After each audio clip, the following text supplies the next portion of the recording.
होणार आहोत आपण ते आगामी काळात आता नोव्हेंबरमध्ये होणाऱ्या गट ब आणि गट क मुख्य परीक्षेला मराठी व्याकरण ह्या विषयावर कशा प्रकारे अभ्यासक्रमाचं स्वरूप असेल, मग आयोगाने विचारलेले प्रश्नांचं स्वरूप काय आहे, मग तुम्ही कशा प्रकारे आपली स्ट्रॅटजी असली पाहिजे यावरचं हे आपलं संपूर्ण लेक्चर असेल.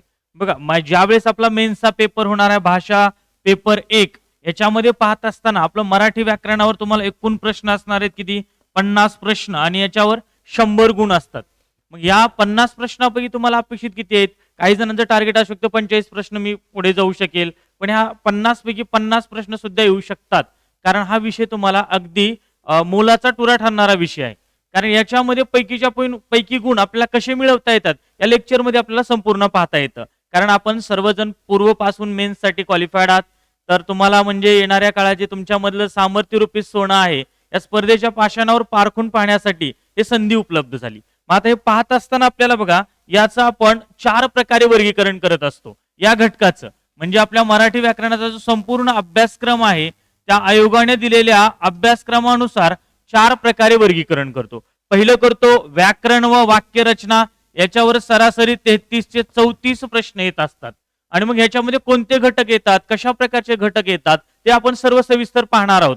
आणि दुसरं येतं आपलं तोच म्हणजे सर्वसामान्य शब्दसंग्रह. याच्यावरही 5 ते 6 प्रश्न सरासरी येत आहेत. आपण गेल्या 2 ते 3 वर्षाखालच्या आयोगाचे झालेले गट ब आणि गट क या दोन्ही मुख्य परीक्षेच्या प्रश्नांचं प्रश्नपत्रिकेचं सूक्ष्म अनालिसिस करून आपण पाहतोय ते. आता बघा वाक्प्रचार व म्हणी याच्यावरही परीक्षेमध्ये 5 ते 6 प्रश्न आहेत आणि उतार्यावर 5 प्रश्न. म्हणजे एकूण आपलं सरासरी म्हणजे 50 प्रश्नांचं वर्गीकरण याप्रमाणे करता येतं. आता आपल्या विस्तृत स्वरूपात पाहताना पुढे बघता येईल की कशा प्रकारे आयोगाने याच्यावर प्रश्न विचारले गेलेत आणि स्वरूप काय काय करावं लागेल. तर पहिला जो आपला घटक येतो तो म्हणजे कोणता आहे व्याकरण व वाक्यरचना. याच्यावर सरासरी 33 ते आपल्याला 34 प्रश्न विचारले जातात. मग हे व्याकरण व वाक्यरचनामध्ये कोणते घटक तुम्हाला काय करावे लागणार आहे, त्याच्यामध्ये किती डेप्थ असावी लागेल, कोणत्या टॉपिकला फोकस करायचं हे आपल्याला या लेक्चरमध्ये समजून जाईल. बघा पुढे याचं आपण 3 प्रकारे वर्गीकरण करतो. एक वर्णविचार, शब्दविचार आणि वाक्यविचार. आता हे पाहत असताना वर्णविचार याच्यावर आपण गेल्या 3 परीक्षांमध्ये जर पाहिलं गेलं तर सरासरी कमीत कमी एक 4 ते 5 प्रश्न येतात वर्णविचार टॉपिक मध्ये. आता हा मराठी व्याकरणाचा पाया म्हणलं तर चालतं या टॉपिकला. वर्णविचारामध्ये काय करायचं आपल्याला बघा मुळात पहिला विषय घटक येतो आपल्याला याच्यामध्ये भाषा व लिपी या घटकाबद्दल आपल्याला पाहायचं असतं. मग भाषा व लिपी हा घटक किती खोलात करायचा, आयोग याच्यामध्ये अगदी डेप्थ मध्ये प्रश्न विचारत नाही. या घटकावर सरासरी एक प्रश्न येतो परीक्षेत भाषा व लिपीमध्ये. मग भाषा काय आहे, भाषा विचार व्यक्त करण्याचं साधन असेल, भाषेच्या व्याख्या वेगवेगळ्या आहेत. जसं मानवी मुखातून निघालेली ध्वनिमय लय संहिता म्हणजे भाषा आहे. बोलणारा व ऐकणारा या दोघांना जोडणारा पूल म्हणजे भाषा होय. किंवा आपल्या मनातील विचार भावना अनुभव कल्पना व्यक्त करण्याचं साधन म्हणजे भाषा आहे. भाषेचे प्रकार स्वरूप अभिजात भाषा असेल, त्यानंतर लिपी, लिपीचा शोध, ब्राह्मी लिपी, खारोष्टी लिपी, गांधारी लिपी हे सर्व याच्याबद्दल आपल्याला माहिती सविस्तर स्वरूपात पाहावी लागते. मात्र याच्यावर एखादा फक्त एकच प्रश्न अपेक्षित आहे. त्यानंतर येतो तो आपला वर्ण विचार. मग ह्या वर्णमध्ये वर्णांची व्याख्या असेल, वर्णांचं वर्गीकरण, मग स्वरूपानुसार उच्चारानुसार, मग त्याच्यामध्ये सर्व त्याचे प्रकार आले. आणि यानंतरच आपल्याला अक्षर नावाची संकल्पना, जोडा अक्षर असेल, अलंकार विलेनुसार मांडणी असेल, योग्य वर्णरचना असेल आणि एक महत्वाचा घटक तो म्हणजे संधी. याच्यावर सुद्धा प्रश्न येतात. आता आयोगाने संधीमध्ये प्रश्न विचारायचं स्वरूप थोडंसं बदललं. पहिलं आपल्याला एखादा विग्रह दिला जायचा आणि त्याचा जोड शब्द होणारा तयार पाहावा लागतील. पण मित्रांनो संधी हा घटक जर चांगल्या प्रकारे आपण केला तर आणखी एक आपला घटक याच्यावर कव्हर होतो तो म्हणजे शब्दसिद्धीमध्ये. कारण हा संस्कृत घटक जी संस्कृत मधून संधी हा घटक आलेला आहे. कारण संधी झालेला प्रत्येक शब्द आपला हा शुद्ध शब्द असतो आणि तो तत्सम शब्द पण असतो. म्हणजे आता उदाहरणामध्ये परीक्षेत बऱ्याच वेळेस शब्द पडत असतात बघा, हे कोट्यधीश शब्द पडलेला आहे. मग आपण म्हणतो कोट्याधीश का कोट्यधीश, तर कोट्यधीश कोटी अधिक अधीश.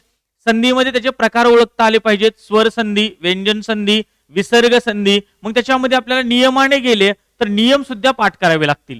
मग हा आपला घटक पूर्ण कव्हर होतो. वर्ण विचार आणि संधी त्यानंतर आपल्याला जो याच्यातला दुसरा घटक आहे तो म्हणजे शब्द विचार.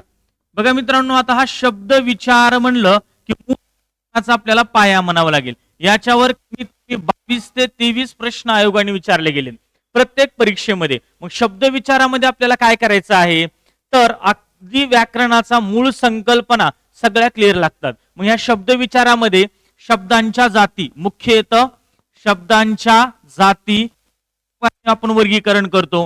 दुसरं करतो तो म्हणजे शब्द शक्ती, आणि तिसरं करत असतो याच्यामध्ये शब्द सिद्धी हा घटक, आणि शेवटी एक घेतो विराम चिन्हे. विराम चिन्हे हे आपण विस्तृत स्वरूपात पाहता येईल.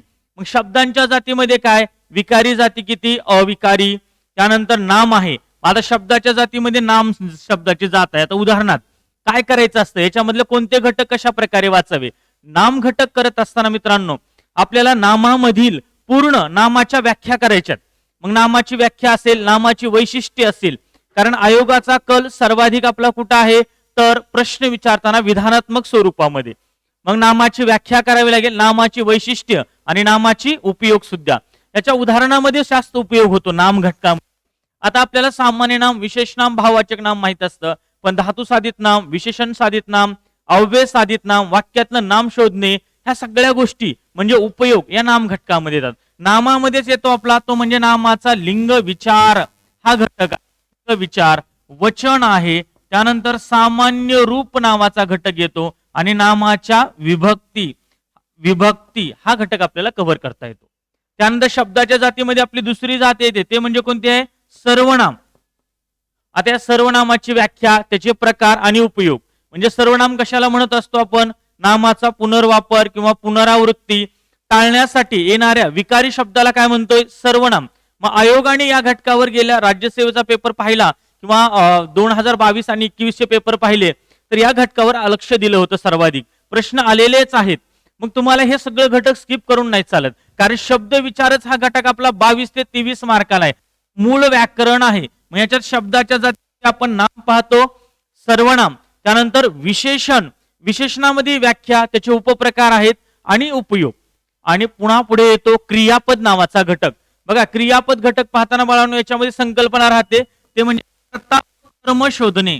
तुम्हाला कर्ता आणि कर्म जर शोधता क्रियापद टॉपिक बेस्टपणे येऊन जाईल. विभक्ती टॉपिक चांगल्या प्रकारे जमतो. वाक्य पृथक्करण नावाचा घटक चांगल्या प्रकारे जमेल, आणि वाक्याचे प्रकार पण. मराठीमध्ये एका टॉपिकवर दुसरा टॉपिक खूप आधारित असतात, आणि याचा अभ्यासामध्ये योग्य प्रकारे जर आपण नियोजन लावलं तर अभ्यास खूप चांगल्या प्रकारे होतो. कारण आपल्याला जो अख्खा संपूर्ण मराठीमध्ये जर पैकीच्या पैकी गुण मिळवायचे असतील ना, बॅचेस मध्ये हे सगळे घटक आपण घेतच असतो. कारण याच्या बरोबर आपल्याला घटक निय टेस्ट पण घ्यायच्यात, की ज्या एखादा टॉपिक, आता समजा क्रियापद घेतलं, आयोगाचे PYQ, कारण काय असतं, आपण एक पुस्तक वाचल्यानंतर त्याचे PYQ पण खूप महत्वाचे असतात, किंवा आयोगाने कशा प्रकारे या घटकावर प्रश्न विचारलेत. कारण आपल्याला या मराठीमध्ये PhD नाही करायची, आपल्याला याच्यामध्ये परीक्षेमध्ये पैकीच्या पैकी गुण मिळवायचे. मग त्यासाठी PYQ सोबतीला आपल्याला असणं गरजेचं असतं, आणि ते आपण बॅच मध्ये घटकनिय सुद्धा घेणार आहोत. बघा मग आपण क्रियापद मध्ये कर्म, क्रियापदाचे काळ हा सुद्धा घटक पाहायचा आहे. आता आयोगाने याच्यावर प्रश्न विचारताना काय केलेलं आहे, काळाचे उपयोग सुद्धा विचारलेत. म्हणजे नवीन संकल्पना गट क मुख्यचा जर आपण 2019चा पेपर काढला तर उद्देश वर्तमान काळ, उद्देश भूतकाळ या संकल्पना विचारल्या गेल्यात, आणि त्याच्याबद्दल अगदी खोलामध्ये जाऊन आपल्याला ते अभ्यास करता येऊ शकतो. त्यानंतर क्रियापदाची आख्यात आहे, क्रियाविशेषण अव्यय, उभयान्वयी अव्यय, शब्दयोगी अव्यय आणि केवळ प्रयोगी अव्यय, ह्या शब्दांच्या जातीबद्दल आपल्याला माहिती पाहता येते. मग पुढे जे आपण शब्द विचारायच्या मध्ये नंतर जी पुढचा घटक आपला तो आहे शब्द शक्ती नावाचा घटक. आता थोडस काही जणांचे याच्याबद्दल अडचणीचा काळ होतोय. शब्द शक्ती याच्यावरच मी एक लवकर व्हिडिओ बनवेल, पूर्ण शब्द शक्ती घटक कसा कव्हर करावा लागतो. काय असतं बाळांनो, याच्यामध्ये 3 संकल्पना आहेत. पहिली येते अभिधा, दुसरी असते लक्षणा, आणि तिसरी असते आपली व्यंजना. आणि याच्यावर अगदी खोलामध्ये प्रश्न विचारतोय आयोग सध्या. कारण अभिधा शक्ती म्हणजे मुख्यार्थ, रूढार्थ, वाच्यार्थ व्यक्त करते, लक्षणा शक्ती आपली लक्षार्थ व्यक्त करते, आणि व्यंजना शक्ती व्यंगार्थ व्यक्त करते. आता थोडेसे हे शब्द तुम्हाला ऐकण्यासाठी थोडेसे वृक्ष आणि काठेने वाटत असतील, पण प्रत्यक्षामध्ये एवढं या घटकामध्ये काही नाहीये. कारण थोडं संकल्पना क्लिअर झाल्या तर याच्यातले सगळे प्रत्येक प्रश्न आपल्याला या घटकावरचे सुटू शकतात. यानंतर पुढचा एक आपला याच्यातलाच उपघटक येतो तो म्हणजे शब्दसिद्धी नावाचा घटक. आता काही जणांसाठी हे डोकेदुखी आहे आणि काही जणांसाठी हा प्लस पॉइंट ठरतो. शब्दसिद्धी नावाचा घटक, कारण या घटकामध्ये पाठांतराबरोबरच सराव पण लागतो. कारण याच्यामध्ये शब्दसिद्धीमध्ये शब्द कसा तयार झाल्यापासून मग आपल्याला ते पूर्ण शब्द पाहावे लागतात. सिद्ध शब्द आणि साधित शब्द. सिद्ध शब्दामध्ये तत्सम शब्द, तद्भव शब्द, देशी शब्द, परभाषिक शब्दामध्ये मग पोर्तुगीज शब्द, फारसी शब्द, तमिळ शब्द, तेलुगू शब्द. हे कसे लक्षात ठेवायचे? आयोगाचा तर कल सर्वाधिक याच्यावरच आहे ना. आपण पाठांतर करताना थोडंसं ट्रिक्सच्या माध्यमातून गेलो तर लक्षात राहतं. आता उदाहरणामध्ये मी तमिळ शब्दाबद्दल सांगायचं असेल की तमिळ भाषेतून मराठीत आलेले शब्द कोणते आहेत? भेंडी आहे, मट्टा आहे, तेंगुळ आहे, सार आहे, चिल्ली पिल्ली आहे. हे सगळे शब्द कुठले आहेत? तमिळ. मी जर म्हटलं चिल्ली पिल्ली व पिल्लू मांजर पाटावून पडल्यामुळे त्यांना टेंगुळ आले व भेंडीच्या मठ्ठ्याचा सार काढून त्यावर लावले, या पद्धती म्हणजे संपूर्ण शब्द आपले ह्या शब्द ओळीमध्ये आले. किंवा देशी शब्द कोणते येतात आपले? चिमणी आहे, लुगडं आहे, बाजरी आहे, पीठ आहे, झोप, बोका. हे शब्द कसे लक्षात ठेवायचे? चिमणीने लुगडं घालून बाजरीच्या पिठाच्या भाकरी केल्या, वांगे भाजी बरोबर खाल्ल्या, तिला झोप लागली, बोका खाऊन गेला. अगदी गोष्टीच्या स्वरूपात ठेवला तर हा घटक आपला पूर्ण होतो. मग याच्यामध्येच प्रत्ययघटी शब्द, उपसर्ग घटी शब्द. मग मराठी उपसर्ग कोणते आहे? संस्कृत उपसर्ग कोणते आहेत? फारसी उपसर्ग कोणते आहेत? हे आपल्याला सविस्तर चर्चा करता येते. आणि शब्दसिद्धीवर 7 प्रश्न आहेत. म्हणजे तुम्हाला हा यशामध्ये पुढे नेण्यासाठी महत्वाचा घटक ठरतो.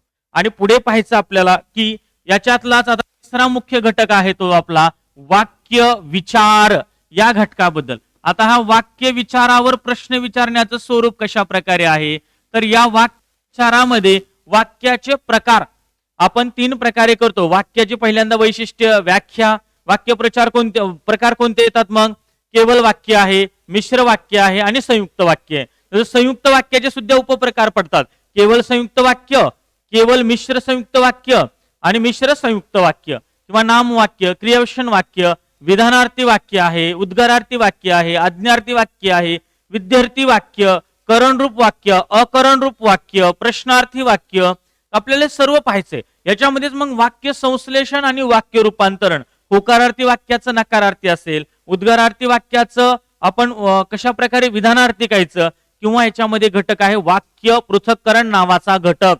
त्याच्यामध्ये उद्देश, उद्देश विस्तार, विधेय विस्तार, कर्म विस्तार, आधारपूरक, विधीपूरक, विधानपूरक ह्या संकल्पना हे क्लिअर असेल तर आपला हा वाक्य विचार नावाचा घटक सुद्धा पूर्णपणे होतो. आणि आणखी एक घटक येतो याच्यात विरामचिन्हे. तेही आपल्याला सविस्तर स्वरूपामध्ये करावे लागतात. विरामचिन्हावर एखादा प्रश्न परीक्षेमध्ये येतच असतो. बघा, हा झाला मूळ व्याकरणाचा भागा. आपण तो जो बॅच मध्ये घेणार आहोत तो अगदी पूर्णपणे घेणार आहोत. म्हणजे एखादा घटक झाल्यानंतर याच्यावरची आपण PYQ वगैरे आणि याची बॅच येणाऱ्या 18 तारखेपासून आपण ऑफलाईन आणि ऑनलाईन दोन्ही स्वरूपात आपण स्टार्ट करतोय. जे PSI आपले PSI STS म्हणजे गट ब आणि गट क याला मुख्य परीक्षेला सामोरे ठेवून. आता पुढे यातला घटक पाहणार आहोत आपण, म्हणजे ते म्हणजे काय आहे? तर सर्वसामान्य शब्द संग्रह. याच्यावर 7 ते 8 प्रश्न असतात. आता हा सर्वसामान्य शब्द संग्रह आपण घटक करत असताना बऱ्याच जणांना काय होतं, याच्यामधल्या प्रश्न थोडेसे कन्फ्युजन मध्ये जातात. तर किती शब्द वाचावे? अगदी भरपूर पाठांतर आहे, समानार्थी, विरुद्धार्थी. मग हे काय करावं लागतं? याच्यामध्ये लागतो एक सराव PYQचा आणि त्याचबरोबर लागतो पाठांतर. मग हा घटक करताना आता समानार्थी शब्द याच्यावर आपल्याला परीक्षेत 1 ते 2 प्रश्न येतात. समानार्थी शब्दावर प्रश्न विचारायचं काय स्वरूप आहे? एकाच शब्दाचे अनेक शब्द किंवा एका शब्दाचे अनेक अर्थ हे आपल्याला समानार्थी शब्दामध्ये प्रश्न येतात. पुढे येतो तो म्हणजे विरुद्धार्थी शब्द. आता विरुद्धार्थी शब्दामध्ये एखाद्या शब्दाचा विरुद्धार्थी शब्द विचारला जातो परीक्षेमध्ये. हेही याच्यावर एखादा प्रश्न. आता हा अलंकारिक शब्द आहेत बघा. अलंकारिक शब्द आपल्याला चांगल्या प्रकारे मार्क देत असतात. आता एक प्रश्न मी सहज इथं लिहिला असता, हा विदूर शब्द घेतला. विदूर याचा अर्थ काय होतो? आता विदूर म्हणलं की बऱ्याच जणांना वाटलं असेल ज्याची पत्नी वारली असा तो विदूर नाही. ज्याची पत्नी वारली ना तो असतो विधूर. काय असतो? विधूर. आणि विदूर म्हणजे काय? तर विदूर या शब्दाचा अर्थ होतो अनुभवी. काय होतो? अनुभवी. हा आयोगाचाच PYQ आहे. फक्त द आणि ध या शब्दामध्ये बदल आहे, कारण याच्यामुळे पूर्ण शब्दाचा अर्थ बदलतो. मग आपल्याला प्रश्न हे व्यवस्थित वाचणं गरजेचं असतं. म्हणजे एखादा शब्द मी इथं खून आणि दुसरा लिहिला हा खून, एका खून शब्दामध्ये न नळाचा एकामध्ये न बाणाचं आहे. ज्या ठिकाणी न नळाचं असताना त्याचा अर्थ होतो हत्या, आणि जिथं न बाणाचा आहे ना तिथं अर्थ होतो चिन्ह किंवा ओळख. हेही आयोगाचं PYQ आहे. म्हणजे आपल्याला याच्यासाठी हा घटक महत्वाचा आहे. आता बघा पुढचा जो आपल्याला मी तिथं सांगतोय घटक, तो आहे आपला शुद्ध अशुद्ध शब्द. मग आता शुद्ध अशुद्ध शब्द बऱ्याच जणाला याच्याबद्दल अडचण आहे, किंवा सर शुद्ध शब्द आम्ही कसे ओळखायचे, कसं ओळखायला लागेल.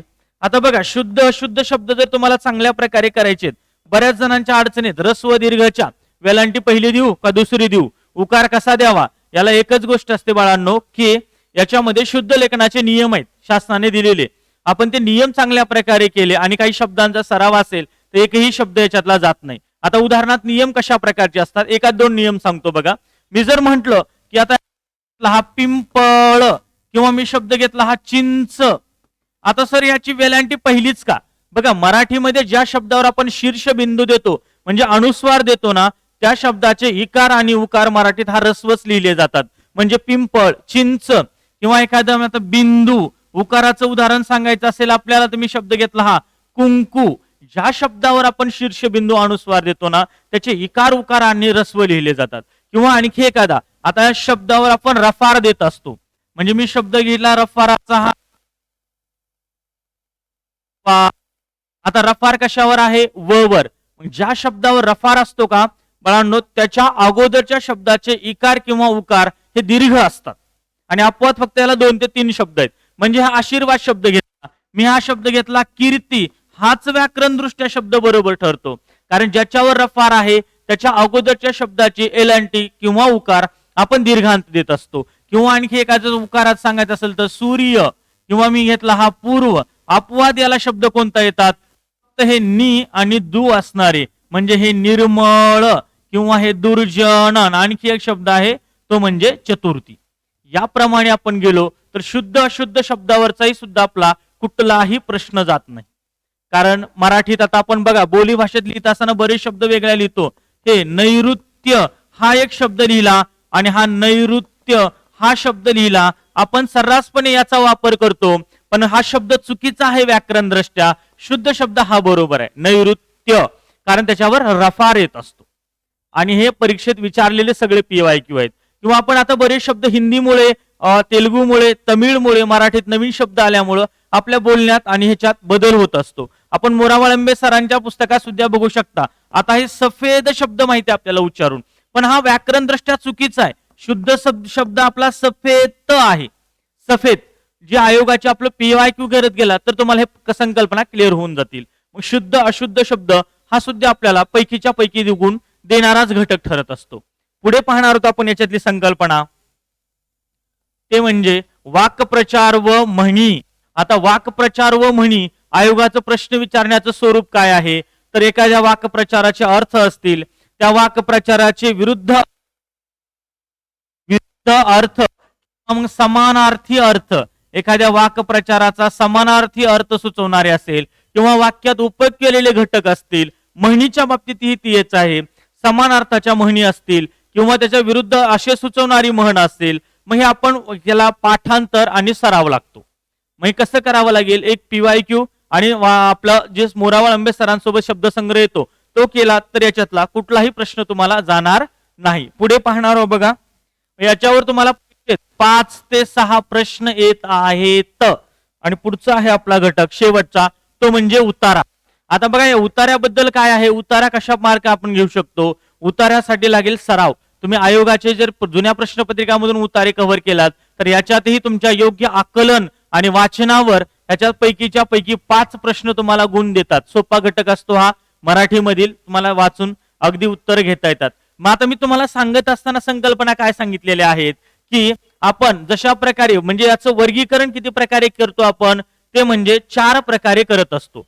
म्हणजे कोणत्या कोणत्या करतो, व्याकरण व वाक्य रचना हा घटक आपण बॅच मध्ये कव्हर करणार आहोत. त्याचबरोबर तुम्हाला काय करायचंय, वाक्प्रचार आणि म्हणी, त्यानंतर सर्वसामान्य शब्दसंग्रह आणि उतारा. वाक्प्रचार, म्हणी आणि सर्वसामान्य शब्दसंग्रह यासाठी आपण वर्कबुक बनवलेलं आहे. त्या वर्कबुकच्या माध्यमातून तुमचा सराव होईल आणि पाठांतर पण होऊन जाईल.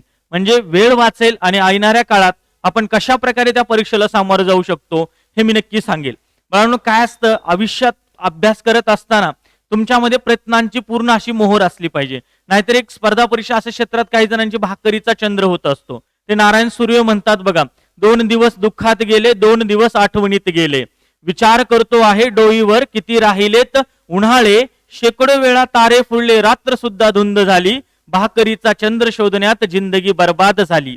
आपली ही अवस्था नसली पाहिजे. त्यामुळं ही येणारी जी परीक्षा आहे आपल्याला, ते एकदम आपल्यासाठी आनंदाची राहावी यासाठी आपण हा कोर्स पण घेऊन येतोय आणि याचा विस्तारित स्वरूपामध्ये संपूर्ण घटकावरचं लेक्चर पण नक्की येतोय. ओके, धन्यवाद, थँक्यू.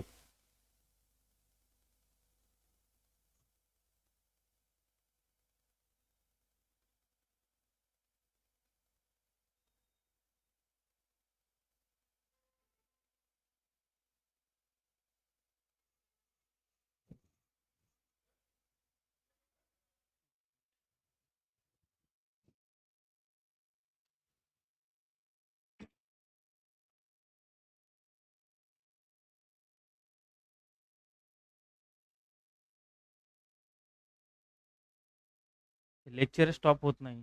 चालतच नाही. कट करता येईल ना ते.